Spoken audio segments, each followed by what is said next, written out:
En el nombre del Padre, del Hijo y del Espíritu Santo. Amén. Padre nuestro que estás en el cielo, santificado sea tu nombre, venga a nosotros tu reino, hágase tu voluntad en la tierra como en el cielo. Danos hoy nuestro pan de cada día, y perdona nuestras ofensas como también nosotros perdonamos a los que nos ofenden. No nos dejes caer en la tentación, y líbranos del mal. Bien, pues, la resurrección de nuestro Señor Jesucristo, de todos los artículos del credo, es, digamos, lo esencial. Es el núcleo, es aquello que pues en lo cual se fundamenta toda nuestra fe, de tal manera que decía San Pablo, si Cristo no ha resucitado, somos los más desgraciados de todos los hombres, porque en definitiva todo es mentira. De hecho, cuando a Jesucristo le preguntaban, Maestro, danos una prueba, ¿cómo podemos saber que lo que dices es verdad? ¿Cómo sabemos? Bueno, la resurrección. Lo veíamos en la meditación de ayer, esos 3 días, destruir este templo y en 3 días lo levantaré. De tal manera que decíamos hace muchas meditaciones que todas las personas saben que Jesucristo es un personaje histórico.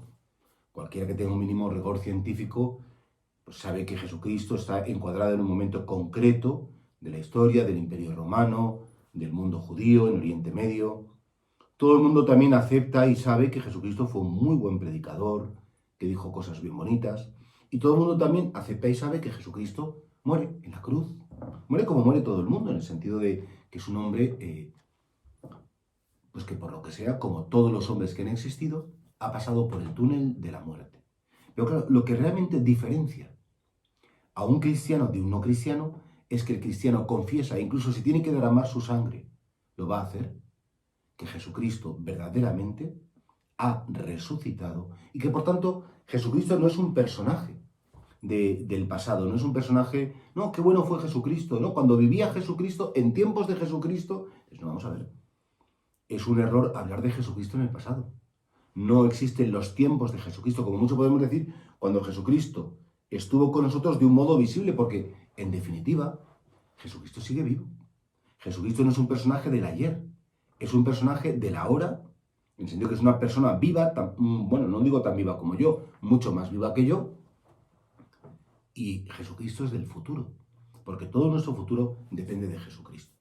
Y por tanto, claro, fijaos que el primer sermón del primer papa de la historia, que lo hizo en el día de Pentecostés, Simón Pedro, el primer papa, pues él hace un comentario de la escritura y dice, y esté cierta toda la casa de Israel, que ese Jesús, a quien vosotros habéis crucificado, ahora vive y es el Señor. Y estas palabras les atravesaron el corazón a los que escuchaban este discurso y pidieron el bautismo. Recibieron el don del Espíritu Santo y comenzó la Iglesia a crecer. A partir de ese día, efectivamente, pues ya no era un grupo de los discípulos que conocieron personalmente a Cristo, sino que aquellos que habían estado con Cristo dicen que ha resucitado y el poder del resucitado es el que les hace convertirse en discípulos de Jesús. Por poner un ejemplo, digo más sencillo y a mí es el que más me sirve, perdonadme los que me conocéis porque sabéis que lo repito mucho, si nuestra fe fuera una pirámide, damos la vuelta a la pirámide y todos se tienen que apoyar en un único punto, el único punto en el que se apoya toda nuestra fe es la resurrección de nuestro Señor Jesucristo. Y por tanto, pues veamos un poquito cuáles son los datos y veamos también cuáles son las consecuencias de la resurrección de Jesús. En primer lugar, el primer dato es el sepulcro vacío. Tan convencidos estaban los primeros discípulos del Señor, que excepto María Santísima, que ella sí sabía perfectamente cuál era el destino de su hijo, y aunque no lo cuentan los evangelios, toda la Iglesia sabe que la primera persona a quien vio Jesucristo resucitado fue María Santísima, sin duda ninguna. Pero fijaos, María Magdalena, que es junto con las mujeres las que antes de que saliera el sol van al sepulcro para acabar de ungir el cuerpo de Jesús. Y su única preocupación era, pues ¿cómo vamos a hacer para mover la piedra? Una piedra que pesaría más de 1 tonelada y con cuñas, con palancas, y las pobres mujeres sin fuerza. Bueno, ¿a quién le vamos a poder pedir ayuda? Entonces, claro, ellas van, se encuentran el sepulcro vacío, e incluso unos ángeles, ¿por qué buscáis entre los muertos al que está vivo? No está aquí, ha resucitado. Claro, vuelven corriendo, van donde está Pedro, los apóstoles, y dicen, ha resucitado el Señor. Y claro, inmediatamente las tomaron por perturbadas. ¿Estáis locas? María Magdalena, en cambio, que queda y llorando insiste, María Magdalena es la que de algún modo, bueno, pues es la primera realmente que se encuentra, después de María, que se encuentra con el resucitado. Le confunde a Jesús con el jardinero: si te lo has llevado tú, dime dónde está. Y entonces Jesús la llama por su nombre y se revela a María Magdalena, en el sentido que se da a conocer: soy yo, María. Y entonces ella inmediatamente, Raboní, maestro, se quiere postrar a sus pies. Jesús le dice: déjame, que todavía no he subido al Padre mío. Di esto a los apóstoles. Y es María Magdalena la que ya va corriendo donde Pedro y Juan, y la debieron ver tan serena, tan seria y a la vez tan contenta, que echaron a correr. Dice San Juan que corría más, pero que esperó a que llegara Pedro. Y San Juan, cuando llega al sepulcro, ve, por un lado, todo lo que son la sábana santa, efectivamente, y sin embargo el sudario y el lienzo que le había cubierto la cabeza, perfectamente doblado, preparado en un sitio, dice que vio y creyó. Pues hasta ese momento él no creía que pudiera resucitar de entre los muertos. Y por tanto, fijaos, la primera señal de la resurrección de Cristo es la tumba vacía. Tú imagínate que has enterrado a algún familiar y que vas a los 2 días a la tumba y encuentras que está quitada la lápida y que donde había un ataúd no hay nada. Inmediatamente lo primero que piensas es: ¿quién se lo ha llevado? Que es lo que pensaron todos. Volvieron y dicen: se ha llevado el cuerpo del Señor. Y de hecho, incluso los dirigentes de los judíos habían pedido al gobernador que hubiera una guardia para que nadie dijera: pues no, este dijo que iba a resucitar, a ver si vamos a tener un problema. Y pusieron una guardia alrededor, pero nada. Los guardias no tuvieron la posibilidad de decirles entre un sopor. Claro, al ver eso abierto, fueron a decir lo que había pasado. Y dije: bueno, pues no digáis nada, y si dicen algo, contar al pueblo que es que los discípulos han robado el cuerpo, que es lo que hasta ahora se piensan todos los que no son creyentes e incluso admiten el hecho de sepulcro vacío. Pues dicen: no, pues que robaron el cuerpo del Señor, sin más. Nosotros no creemos eso. ¿Qué significa la resurrección de Jesucristo? La resurrección de Jesucristo significa que el Padre acepta la ofrenda, que el Padre acepta la vida de Jesús como sacrificio, y ese sí del Padre al sacrificio de Cristo es la resurrección. Y por tanto, sí, es el hecho que corrobora toda la vida de Cristo, todas las verdades que Cristo nos transmite. Y por eso, claro, nosotros efectivamente pensamos que la resurrección es como la rúbrica, la autentificación más cierta de la vida, de las obras y del sentido de la muerte salvadora de Cristo. Y entonces volveremos a esto, ¿no? Pero en primer lugar, sepulcro vacío. En segundo lugar, los apóstoles. Esas apariciones que Jesucristo hace, dice San Pablo, casi que a más de 500 personas. Ahora, ¿por qué no todo el mundo vio a Jesucristo? Qué fácil hubiera sido que hubiera dicho: bueno, aquí estoy, que hubiera ido a la explanada del templo, se hubiera presentado ante Pilato, ante Herodes, ante los miembros del Sanedrín: ¿veis que me habéis matado? Pues soy yo. No. Él, a partir de ese momento, solo quiere aparecerse a aquellos que le aceptan, que le aman, que le quieren, y él no quiere violentar la conciencia de quien le ve, sino que realmente, bueno, primero hay un proceso de fe, de aceptación de que es posible, y en ese momento, pues, él se muestra tal cual es. Y de hecho, dice San Pablo, escribe que primero se apareció, a Simón Pedro, después se pareció a todos los apóstoles en su conjunto y después a muchísimos hermanos. Es decir, y por tanto, fijaos, la resurrección es un hecho que no es que me han contado, sino personas que lo vieron, que estuvieron con él, que comieron con él, que le tocaron las manos, las llagas, son las que dicen: ha resucitado. No es un cuento, no es un mito, no es una leyenda. Claro, para muchas personas la resurrección es como una especie de leyenda, un final feliz de una historia. Bueno, el final como justo, pero a ver, aquí hay un hecho muy importante, y es que unos señores que estaban acobardados, que tenían miedo, que no sabían qué iba a ser de ellos. De hecho, los 2 discípulos de Emaús vuelven ya a su pueblo como diciendo: joder, qué desastre, qué mal ha salido todo, nosotros teníamos la esperanza puesta en él. Dice: pero ya han pasado 3 días, sí, algunas mujeres histéricas han dicho, pero vamos, no sabemos nada de él. ¿Cómo es posible que en 3 días de diferencia, unos que huyeron, unos que le negaron, unos que se acobardaron, unos que estaban convencidos del fracaso, de repente, en 3 días, son capaces de salir a la calle y de decir Jesús vive y es el Señor.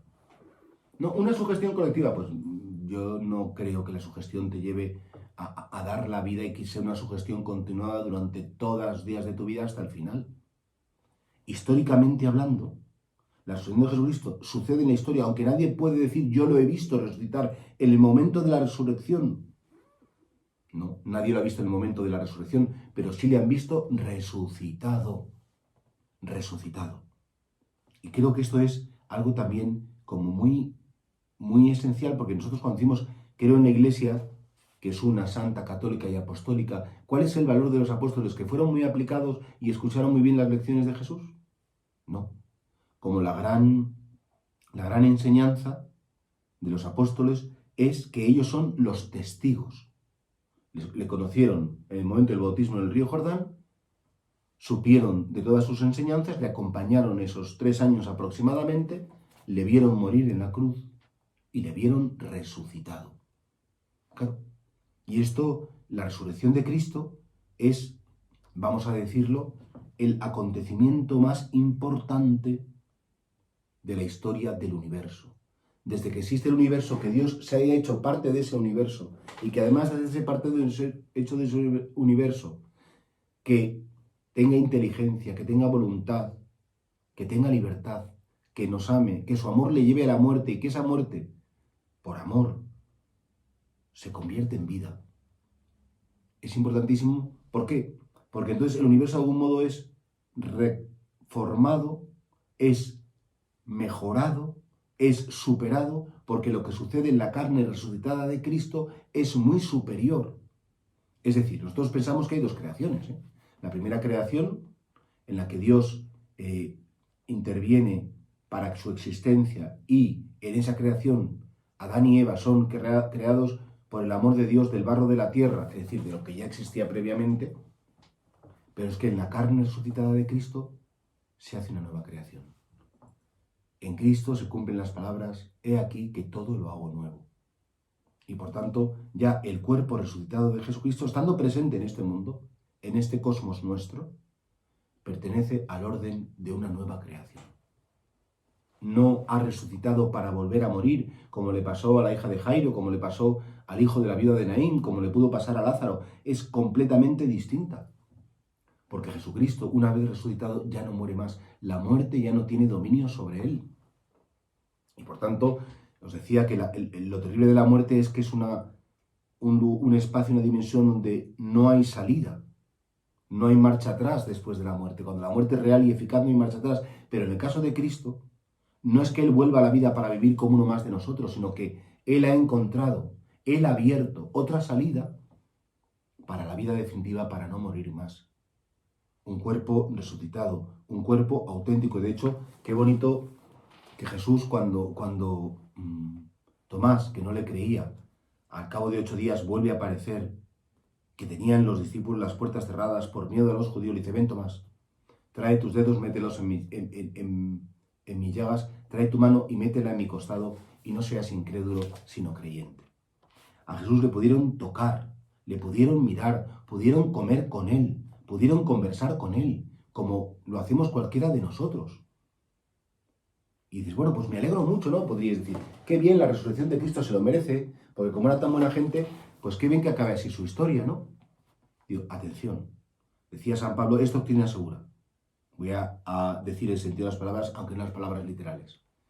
Si morimos con Él, resucitaremos con Él, porque asociados a la pasión de Cristo, cuando tú estos días atrás hemos hablado tanto de ofrecer mis sufrimientos, convertir mi dolor en cruz, ¿eso qué significa? Si somos capaces de padecer con Cristo, de morir con Cristo, sin duda ninguna, seremos resucitados con Él y seremos resucitados por su muerte y por su resurrección, porque esa sangre derramada por Jesús es el precio que Él ha pagado para que la muerte no tenga dominio en nosotros y para que seamos resucitados también. Claro, a ver, Jesucristo estuvo 3 días en el sepulcro. Nosotros mismo tenemos que estar 3 siglos o 3000 años, lo que haga falta, porque en definitiva para Dios el tiempo no es una cuestión. Para nosotros, estando en este momento, sí, pero para Él no.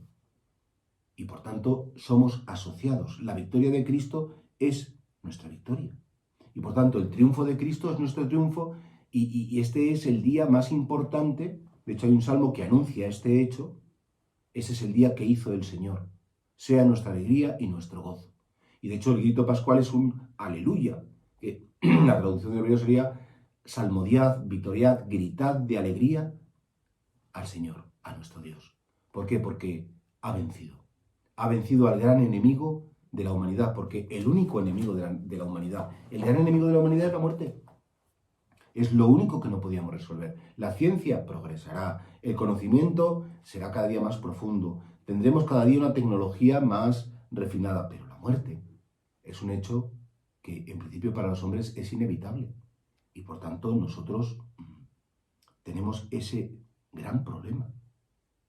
Tenemos, es decir, vivir para morir, vivir para que todo se termine, vivir para que nada tenga sentido. Y por tanto, lo dice el pregón pascual, ¿no? Esta es la noche en que Cristo ha vencido la muerte y victorioso asciende del abismo. Así es como nosotros entendemos que la resurrección de Jesucristo es el núcleo esencial de nuestra fe. Es, repito, el punto sin el cual no se podría dar el hecho del cristianismo. Decía, yo se lo escuché por primera vez a Benedicto XVI, y creo pues, que lo han dicho, por supuesto, el Papa Francisco, y seguro que alguien más lo habría dicho, pero decía el Papa que ser cristiano no es conocer muy bien la doctrina del catecismo. No es una doctrina, porque el cristianismo al fin y al cabo no es un conjunto de ideas. Que ser cristiano no es tampoco vivir una moral, una ética cristiana en la que la bondad, el amor al prójimo, a los pobres, tampoco. Que ser cristiano tampoco es como el asistir a unos actos de culto, los oficios, las misas del domingo, los ayunos, los viernes de Cuaresma. No. Decía que solo es cristiano aquel que ha tenido un encuentro con Jesucristo vivo y resucitado. Solo es cristiano aquel para quien Jesucristo es una persona de la hora, y no una persona distante, no una persona lejana, no una persona que está arriba en el cielo, sino que está aquí en la tierra con nosotros, vivo y resucitado, escondido en la Eucaristía, pero realmente presente con su cuerpo, con su sangre, con su alma y con su divinidad. Y que está realmente presente caminando con nosotros, aunque nuestros ojos no sean capaces de verlo. Y por tanto, qué importante es darnos cuenta que nosotros necesitamos tratar con un Dios próximo, con un Dios que nos comprende, con un Dios que ha llorado como lloramos nosotros, que ha luchado como luchamos nosotros y que ha muerto como vamos a morir nosotros, sabiendo que Él se ha enfrentado a la muerte y la ha vencido en nuestro nombre. Ese guerrero victorioso que no solamente lucha en nuestra dimensión espiritual, sino que lucha también, por supuesto, en la dimensión física. Porque mirad, la resurrección de Jesucristo significa que el cuerpo humano no es como un envoltorio del alma. Decía Platón que el cuerpo era la cárcel del alma. Y de hecho las primeras herejías cristianas, el gnosticismo, lo que viene a decir es, no, Jesucristo no tenía cuerpo después de la resurrección, era una visión, era, no digo un fantasma, pero era una cosa ficticia. Se imaginaban que veían un cuerpo, pero no existe el cuerpo de Jesucristo. Claro. Y esto es un terrible error. La carne humana, el cuerpo humano, es tan importante como el espíritu humano, ni más ni menos, y por tanto, ser resucitado en la carne, vivir eternamente con corporalidad, es el proyecto original de Dios. Y por eso Jesucristo, verdadero Dios, pero verdadero hombre, es el punto de referencia de todo el universo, porque todo debe ser recapitulado en Cristo, y la resurrección de Jesucristo es de algún modo el punto de referencia de nuestra resurrección y de nuestra eternidad. Y por eso, claro, nosotros, ante la resurrección de Jesucristo, comienza, litúrgicamente hablando, lo que se llama el tiempo pascual. La Pascua significa en hebreo el paso salvador de Dios. Y es que ese paso de Dios por la vida del hombre es, analógicamente hablando, el hombre estaba en ese Egipto, que era la tierra de los ídolos, es liberado, pasa el Mar Rojo y es llevado a la tierra prometida, y esa es la Pascua hebrea, la verdadera Pascua, La Pascua auténtica de la que la hebrea es una figura, un símbolo, un anuncio de lo que va a ser, es ese paso de Dios por la vida del hombre que, cautivo de la muerte, esclavo por el miedo a la muerte, es llevado por Jesucristo, el verdadero Moisés, el gran legislador, nuestro Señor Jesucristo, el único mediador entre Dios y los hombres, el único sacerdote que ofrece ese sacrificio perfecto, que es ofrecerse libremente al Padre en nuestro lugar para pagar la deuda que habíamos contraído por el pecado y llevarnos así a esa tierra prometida que es el cielo y que es en definitiva esa vida eterna con corporalidad. Con corporalidad. Por eso, claro, creo que en esto nosotros tenemos que saber que vivimos de la resurrección de nuestro Señor Jesucristo. Que la resurrección de Cristo es algo tan esencial, que no solamente es una esperanza para el futuro, es decir, bueno, sí, cuando resucitemos, pues venga, ya estaremos bien, sino que ahora mismo el mismo Espíritu que resucitó a Jesucristo de entre los muertos, ese Espíritu nos es dado. ¿Por qué? Porque por el bautismo fuimos incorporados a todo ese torrente de gracia que sucede en el corazón de Cristo, que le llevó a entregar su vida, y a todo ese torrente de gracia que protagoniza el resultado. Somos bautizados, sumergidos en la muerte de Cristo para emerger con su resurrección. Y por tanto, de algún modo, todos los bautizados tenemos en nosotros una semilla de resurrección. Todos los bautizados se nos ha dado parte del poder de la resurrección de nuestro Señor Jesucristo. Y participamos realmente, no simbólicamente. Sí, efectivamente, el bautismo, el agua es un símbolo. El agua por sí no puede dar vida eterna, pero es un símbolo de lo que Jesucristo está haciendo en ese momento en el corazón del hombre. Y en ese tiempo pascual, durante 50 días, la Iglesia saltará, por decirlo de algún modo, de gozo, cantará aleluya, bendecirá al Señor, celebrará la gran fiesta de la vida. Porque, en definitiva, nuestro destino es la vida. ¿Os pensáis un Dios tan cruel que nos hubiera llamado a existir, no sé, como hormigas, para que de repente un día nos pise alguien y dejemos de existir y todo lo que hemos amado, todo lo que hemos querido desaparezca? ¿Pensáis que Dios juega con la vida del hombre? ¿O que la vida del hombre es un juego que hoy sucede y mañana no sucede? ¿Que Dios tan cruel, que Dios tan absurdo, que Dios tan terrible?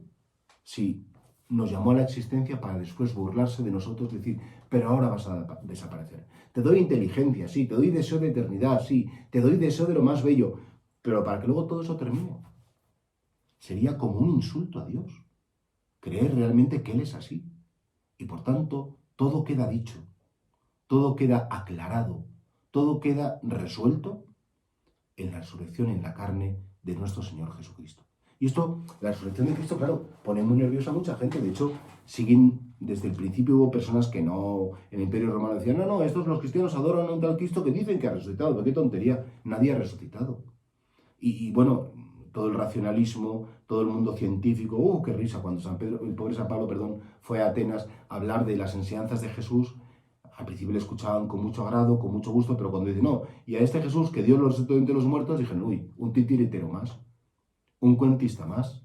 Estas son como las leyendas, y entonces el pajarito salió fuego de su boca y quemó, y dices, bueno, pues mira, la resurrección de Jesucristo no está en el nivel de las leyendas, no está en el nivel de los mitos, y este es el problema de que muchos cristianos como que lo que tenemos poco sentido del alcance de lo que significa la resurrección de Jesús.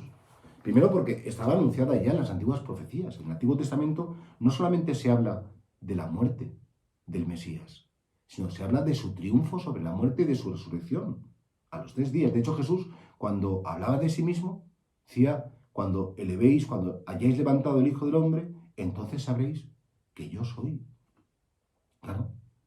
Y San Pablo insistía, la promesa, cuando hablaba a los judíos, decía, la promesa que se hizo a vuestros padres se ha cumplido en Jesucristo. Todo estaba como previsto, todo estaba como anunciado. Todo estaba ya, y por eso decimos que María es la única que conocía que esto iba a suceder. Saber que Jesucristo iba a resucitar no le quitó a la Virgen ni un gramo de dolor. No. Pero mantuvo viva la esperanza. Saber que Jesucristo ha resucitado y que nosotros vamos a resucitar con Él no nos quita el dolor tampoco a nosotros. Ni el dolor por la pérdida de una persona querida, ni el dolor de nuestra propia muerte. No nos quita el sufrimiento, que lo padecemos, que lo tenemos, que lo experimentamos, pero es un sufrimiento y es un dolor vestido de esperanza. Más que vestido, penetrado de esperanza. Es un sufrimiento que sí tiene un sentido, sí tiene un valor, porque la promesa de Cristo es que cada gota de dolor será convertido en un océano de gloria en la eternidad. Y esa promesa de Cristo queda ratificada, rubricada en su resurrección. Creo que en esta tierra no tendremos nunca la capacidad suficiente para, no digo para comprender, para intuir el alcance tan impresionante de la obra salvadora de Jesús.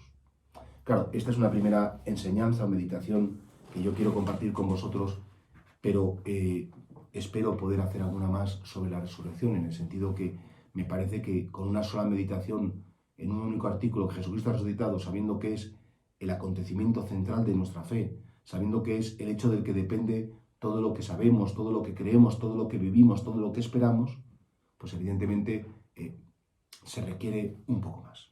Ahora, creer en la resurrección de Jesús es un don del Espíritu Santo. Sí, Señor. Es un don del Espíritu. Solo puedes creer que Jesucristo ha resucitado, solo puedes decir que Jesucristo ha resucitado, porque el Espíritu Santo, el Espíritu de Dios, desde dentro de ti, te clarifica la mente, te abre el corazón y te dice, sí, efectivamente, verdaderamente ha resucitado el Señor. No es un cuento, no es una sugestión, no es una leyenda, no es un modo dulce de acabar una historia. De hecho, la Iglesia lo que dice, no solamente dice, ha resucitado el Señor, sino dice siempre, verdaderamente. La verdad es la adecuación de la mente a la realidad y, por tanto, es un hecho cierto, es un hecho real, no es un hecho opinable. No, yo opino que el Nilo pasa por Egipto. Es decir, no lo opines, es que el Nilo pasa por Egipto, aunque tú hayas visto nada más que fotografías. Hay cosas que no entran dentro de la opinión. No, tú opinas que Jesucristo ha resucitado. Digo, no, pues yo no opino eso. Yo sé que Jesucristo ha resucitado. Yo tengo la certeza de la resurrección de Cristo. Para mí, creyente. No es una opinión. Yo opino que sí, tú opinas que no. No. Entonces, por el don del Espíritu, tenemos esa certeza interior. Jesús verdaderamente ha vencido la muerte. La victoria de Cristo es nuestra victoria. Este es el día que hizo el Señor. Y por tanto, pensar que yo voy a poder volver a ver a los que amo, besarlos, abrazarlos, comer con ellos, jugar con ellos, reír con ellos, para nunca más morir, para nunca más sufrir, es como un sueño de un niño pequeño que parece que mi sueño se está convirtiendo en realidad como si una fantasía para consolar mi dolor. Y en este caso, no es un sueño. No, eso es lo que dicen efectivamente los no creyentes. Al final, creer, lo veíamos en los primeros capítulos. Creer es un apostar, porque algo es verdadero y porque apostamos que algo es verdadero, porque lo apostamos realmente, entonces, claro, nuestra vida se articula en función de esa apuesta.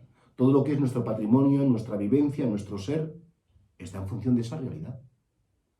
Jesucristo, resucitado, vive y es el Señor. Dicen los expertos que este es el querigma, es decir, el primer anuncio, el núcleo sobre el cual se construye la Iglesia.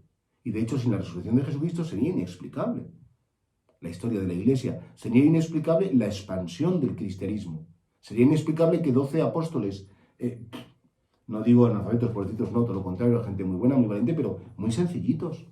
¿Cómo es posible que 12 apóstoles, con sus luces personales, transformen el rostro de la humanidad? Jesucristo vive.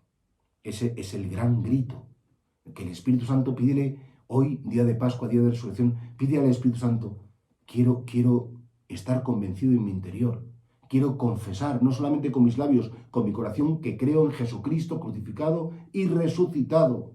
Mi fe no es simplemente reconocer que un Señor muy bueno que vivió en Galilea y murió en Jerusalén, hizo mucho bien y dijo cosas muy bonitas de parte de Dios.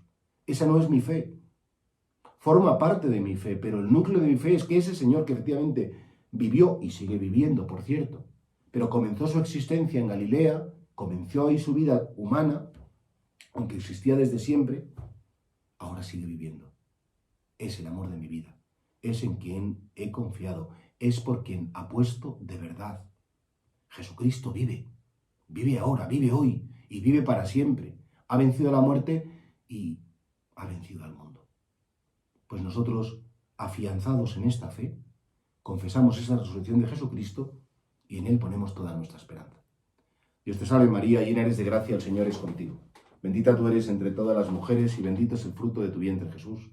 Santa María, Madre de Dios, ruega por nosotros pecadores, ahora y en la hora de nuestra muerte. Amén.